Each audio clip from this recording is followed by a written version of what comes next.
આજનો ઓડિયો પરમપિતા પરમાત્માને શરણે સમર્પિત કરું છું. આપ સૌની શુભેચ્છા અમારા પર બની રહે તેવી અભ્યર્થના સ. જય શ્રીમદ નારાયણ. શ્રીમદ ભગવદ્ ગીતા અધ્યાય 15 પુરુષોત્તમ યોગ શ્લોક 18 અને 19. હું ક્ષર અને અક્ષર બેયથી પર છું, તેથી અને હું સર્વોત્તમ છું.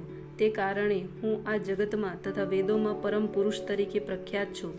પૂર્ણ પુરુષોત્તમ પરમેશ્વર કૃષ્ણથી ચડિયાતું કોઈ જ નથી.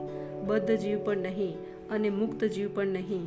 તેથી તેઓ સૌથી મહાન વ્યક્તિ છે, પુરુષોત્તમ છે. હવે અહીં એ સ્પષ્ટ થયું છે કે જીવ તથા ભગવાન વ્યક્તિ છે.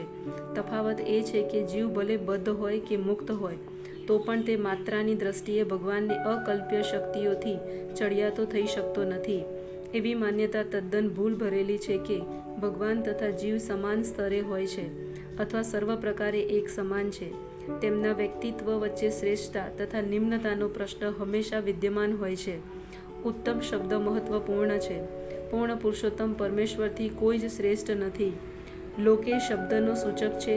નિરુક્તિ કોષમાં સમર્થન થયું છે કે તે પ્રમાણે વેદોનો હેતુ સ્મૃતિશાસ્ત્રમાં સ્પષ્ટ કરવામાં આવ્યો છે. ભગવાનના સ્થાનગત પરમાત્મા સ્વરૂપનું પણ વેદોમાં વર્ણન થયું છે. શરીરમાંથી નીકળીને પરમાત્માનો પ્રવેશ નિરાકાર બ્રહ્મજ્યોતિમાં થાય છે ત્યારે તેઓ પોતાના અધ્યાત્મ સ્વરૂપમાં રહે છે. આ પરમાત્મા જ પરમ પુરુષ કહેવાય છે.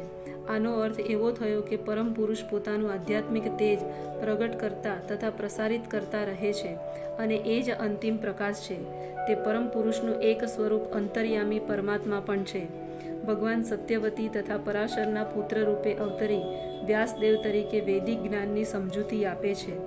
જે કોઈ મનુષ્ય સંશય રહિત થઈને મને પૂર્ણ પુરુષોત્તમ પરમેશ્વર તરીકે જાણે છે તે બધું જાણનારો છે. માટે હે ભરતપુત્ર, તે મનુષ્ય મારી પૂર્ણ ભક્તિમાં પરોવાઈ જાય છે.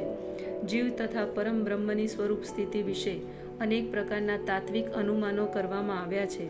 આ શ્લોકમાં ભગવાન સ્પષ્ટપણે સમજાવે છે કે જે કોઈ મનુષ્ય ભગવાન કૃષ્ણને પરમ પુરુષ તરીકે જાણે છે તે સર્વ બાબતોને જાણનારો છે. અધૂરું જાણનારો માણસ પરમ બ્રહ્મ વિશે માત્ર અનુમાન કરતો રહે છે, પરંતુ પૂર્ણ જ્ઞાની પોતાનો બહુમૂલ્ય સમય વેડફ્યા વિના સીધો કૃષ્ણ ભાવના મૃતમાં અર્થાત ભગવાનની સેવામાં પરોવાઈ જાય છે. સંપૂર્ણ ભગવદ્ ગીતામાં આ તથ્ય ઉપર દરેક પગલે ભાર મૂકવામાં આવ્યો છે. તેમ છતાં હજી પણ એવા ઘણા હઠાગ્રહી ટીકાગારો છે કે જેઓ પરબ્રહ્મ પરમેશ્વરને તથા જીવને એક માને છે. વૈદિક જ્ઞાન શ્રુતિ કહેવાય છે, જેનો અર્થ છે શ્રવણ દ્વારા શીખવું. વાસ્તવમાં મનુષ્યએ વેદના સંદેશને કૃષ્ણ અથવા તેમના પ્રતિનિધિ જેવા અધિકારી પુરુષો પાસેથી પ્રાપ્ત કરવો જોઈએ. અહીં કૃષ્ણએ દરેક બાબતોનો વિશિષ્ટ ભેદ બહુ સરસ રીતે દર્શાવ્યો છે. માટે મનુષ્યએ આ સ્ત્રોત પાસેથી શ્રવણ કરવું જોઈએ. માત્ર ડુક્કરની જેમ સાંભળવું પૂરતું નથી. મનુષ્યએ અધિકારી પુરુષો પાસેથી સમજી લેવા સમર્થ થવું જોઈએ. તે માત્ર શુષ્ક ચિંતન કરતો રહે એ બરાબર નથી. તેણે વિનયપૂર્વક ભગવદ્ ગીતામાંથી શ્રવણ કરવું જોઈએ કે આ સર્વ જીવો પૂર્ણ પુરુષોત્તમ પરમેશ્વરને સદા અધીન હોય છે. જે મનુષ્ય આ જાણવા શક્તિમાન બને છે તે ભગવાન શ્રી કૃષ્ણના કથાનુસાર વેદોના હેતુને સમજે છે. અન્ય કોઈ તે સમજી શકે નહીં. ભજતી શબ્દ ઘણો અર્થસૂચક છે. અનેક સ્થળે ભજતી શબ્દ પરમેશ્વરની સેવાના સંબંધે પ્રયુક્ત થયો છે. જો કોઈ મનુષ્ય પૂર્ણ કૃષ્ણ ભાવના વૃત્તમાં પરોવાયેલો હોય અર્થાત ભગવાનની સેવા કરતો હોય તો એમ જાણવું કે તેણે સંપૂર્ણ વૈદિક જ્ઞાન સમજી લીધું છે.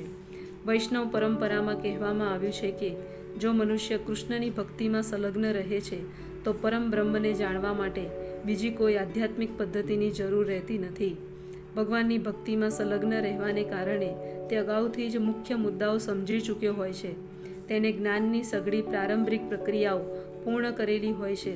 પરંતુ જો કોઈ મનુષ્ય લક્ષાધિ જન્મો સુધી ચિંતન કરતા રહેવા છતાં એવા મુખ્ય મુદ્દા પર આવતા નથી કે કૃષ્ણ જ પૂર્ણ પુરુષોત્તમ પરમેશ્વર છે તથા તેમનું જ શરણ લેવું જોઈએ, તો આટલા બધા જન્મોનું તેનું ચિંતન નિરર્થક થઈ જાય છે.